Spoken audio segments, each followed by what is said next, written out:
Welcome to Get to Know the Speakers of Digital Confex. Today we have with us Kimberly S. Reid. She will be joining as speaker on the topic Innovating the Future, How Inclusive Teams Drive Technological Breakthroughs during the Digital Marketing, Advertising and Technology Confex happening in Dubai on 17 to 18 October. Hi Kimberly, welcome to the chat show. Hello, how are you? Thank you for having me. Great to be here. I am excited about the conference in Dubai in October. I'm so excited to be a part of this conference, and thank you for having me on today's podcast. Yeah, Kimberly, it's our pleasure to have you on our conference. So please give us a brief introduction of yourself and your field of expertise for our audience. Sure, of course. Well, I'm so grateful to be named two times Power List Top Chief Diversity Officer. I am a certified diversity executive, and I have the opportunity of leading diversity, equality, inclusion, and belonging, and championing change in organizations, leading organizations today. And with the hope that we have an impact globally and across industries. And I also have the great blessing to advise some of the most influential and high-ranking corporate executives in the US and beyond. Yeah, it's great knowing you. So tell us your excitement for our event. Well, I will tell you, I'm excited about the event for a couple of reasons. Ascendant Group is celebrating 20 years in business, and I've been a part of Ascendant Group actually 15 of those 20 years as a senior partner and having various roles within the firm. Raul Davis, our chairman, is a dear friend of mine, and I think he has an extraordinary marketing mind and beyond. And they actually helped my book, Optimist Always Win, become a bestseller in the first week of its release through Ascendant Entertainment.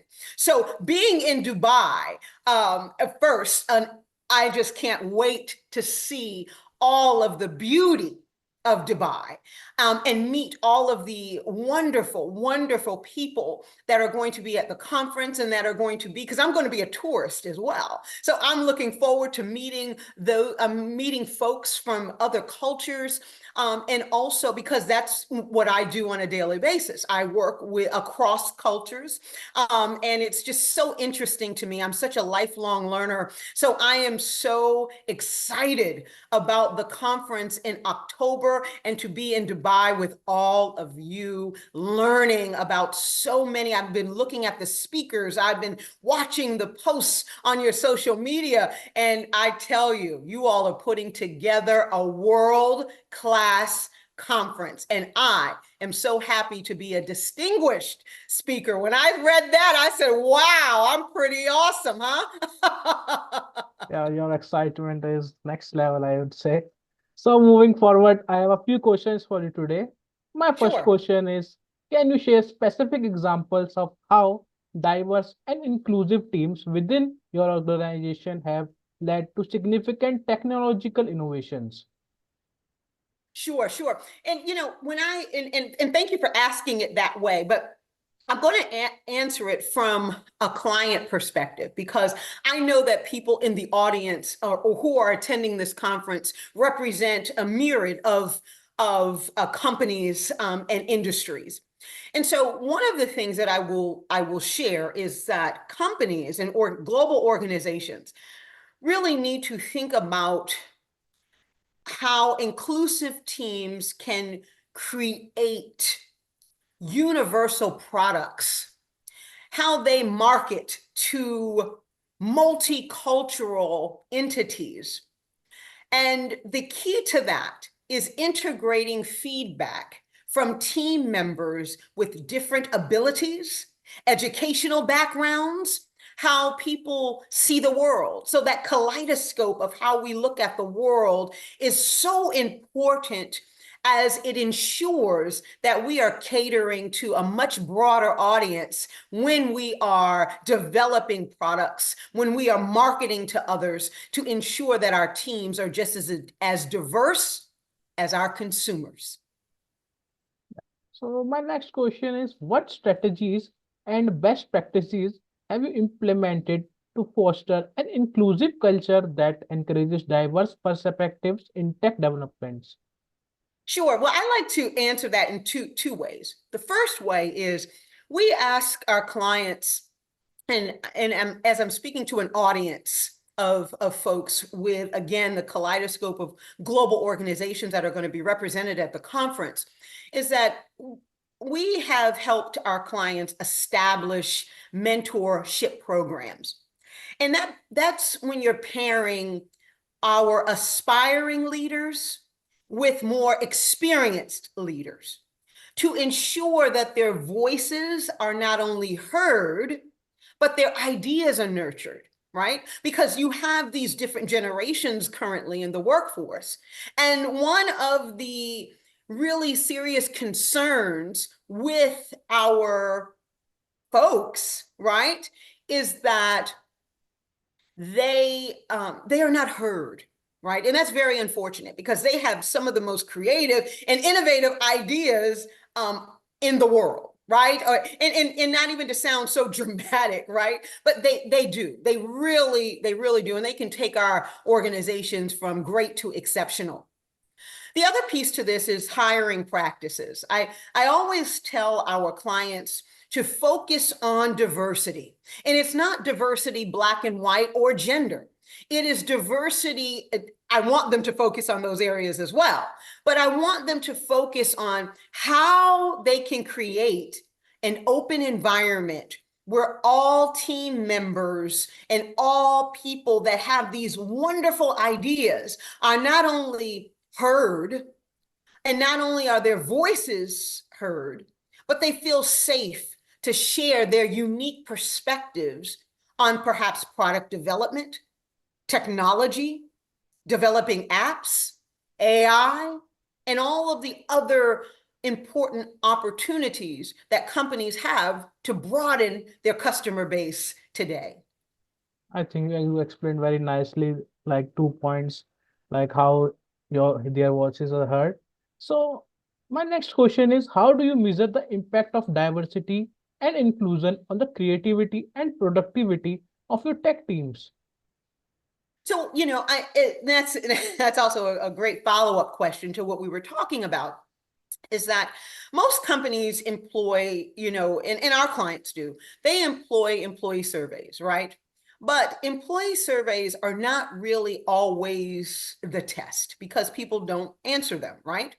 But they do help us. They are great tools to help our clients and us assess how included employees, team members feel, and how this correlates with their productivity and job satisfaction. A lot of times, we analyze project outcomes and timelines, of course, noting that diverse voices, diverse perspectives often bring projects right to completion. They often do. But they often bring them not only to completion, but faster and with more innovation. See, diversity equals innovation. That's why I'm so excited that the conference planners are allowing me to talk about diversity from not only a technological perspective, but also from an innovation perspective. Because, going back to my point about bringing projects to completion faster, but also with more innovative solutions due to these varied perspectives. So it's important for us not only to listen to our people, but listen to our consumers to help us increase revenue and to increase our products amongst our consumer and customer bases of our organizations to, of course, increase the bottom line. And that's always the goal, to also have happy employees. Yeah, I think it sounds interesting, and our audience will be, I think, ready for all the things you had talked about, and they will get more in the conference, I think.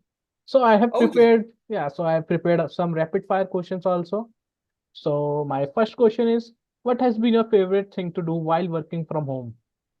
Ha ha! Wow, I have a new home. So I've been looking around the home every time I'm on a meeting and Zoom, and it's really to decorate. And I love decorating. And believe it or not, and I love reading. I love reading because I'm always reading business things, but I just love reading non-business things and sometimes, tabloid magazines, right? To know, so you kind of know what's going on in the world. But I love music as well. So while I'm doing all those things I just mentioned, I love great music. So can you tell me what is your favorite song that you love to hear while working? Oh my God. So I listen to upbeat music because I'm obviously kind of an upbeat person. So, it's funny. You're gonna laugh. So there's a group by the name of Survivor, and there's a song that's called Eye of the Tiger. And I listen to that song. I listen to there is another song that is in my favorite summer rotation now called Sensational by Chris Brown. And then also I listen at night when I'm working. I listen to opera, believe it or not. And there's so many wonderful opera singers. And actually, there is one in particular, my oncologist's daughter. She is just an amazing, amazing opera singer. And I've caught her on YouTube several times. So I like to listen to her at night when I'm working as well. Yeah, I think it is a great playlist. So my last question, please tell us about your books that you have talked in the previous questions. So Oh, please, absolutely. yeah. Yes, yes, yes, absolutely. So, we're celebrating Ascendant 20-year anniversary. And I owe everything, I tell you, to Raul Davis and Ascendant Entertainment, which I'm also a part of because as you know, I'm a senior partner at Ascendant. And, when it was time for me to write the book, Raul also pushed me on the title.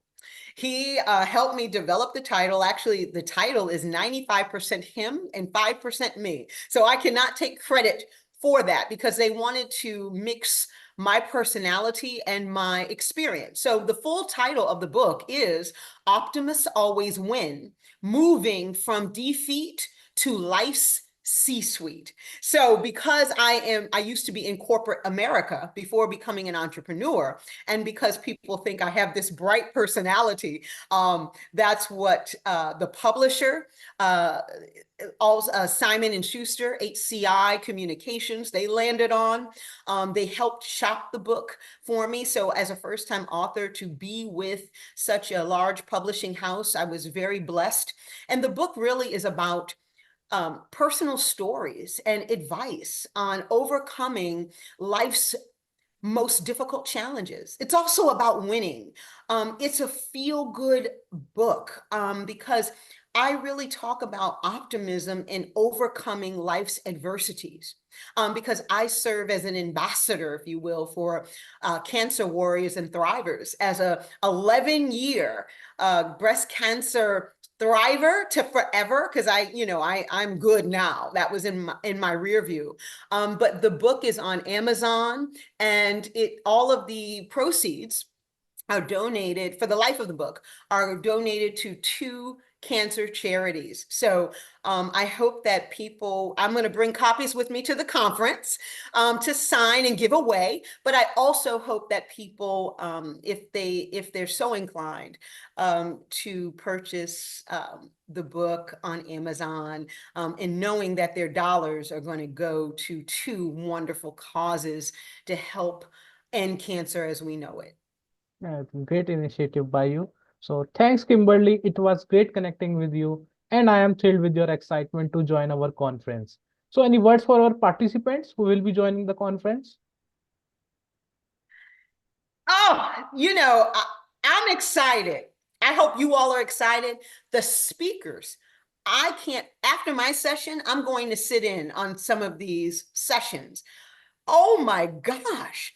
I mean, I am so honored to be amongst some of the greatest speakers on the globe.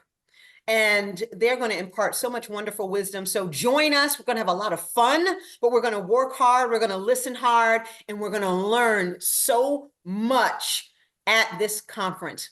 Thank you for putting such an awesome conference together. Thanks for your time today, Kimberly, and to all the participants. Don't miss our session happening on D.Med conference on 17 to 18 October. Get a great chance to connect with her in person. See you soon, Kimberly. See you soon.